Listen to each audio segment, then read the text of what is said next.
Hello friends, তোমরা সবাই কেমন আছো? তো সকাল সকাল চলে এসেছিলো আমাদের বাড়িতে মাংস।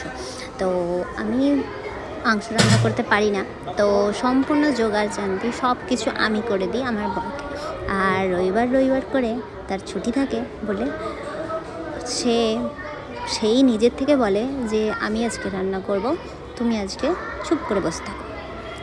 আর আমাকে খালি চুপ করে বসে থাকতে হয় না, চুপ করে থাকার আগেও আমাকে অনেক কিছু করতে হয়। যেরকম পেঁয়াজ একদম কুচি কুচি করে কাটবা, একটু মোটা মোটা করে কাটবা, আলু এরকম করে কাটবা, মাংসটা এরকম করে ধুবা, মাংসটার এরকম করে পিস রাখবা।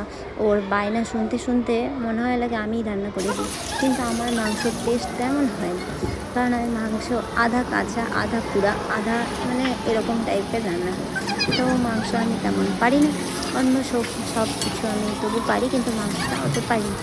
মাটনটা তবু একটু পারি, কিন্তু পোলট্রিটা আমার বর খুব ভালো রান্না করে। কারণ আমি এত বলি যে তোমার হাতটা একদম মনে হয় আমাকে সেই দিয়ে দাও আমাকে তোমার হাতটা, এত সুন্দর রান্না করে যে বলার মতো না, মনে হয় লাগে সেই রান্না সেই।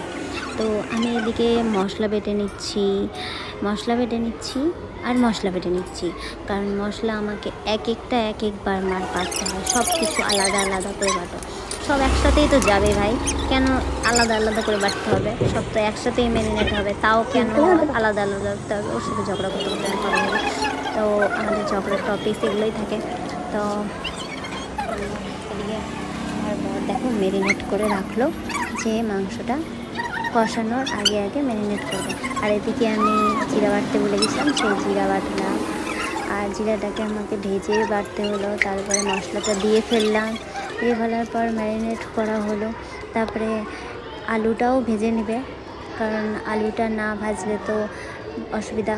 তার উপরে আবার জল গরম করে নিল, আর এদিকে ফোড়ন দিয়ে পর সেই মাংসটা মশলাটা করবে।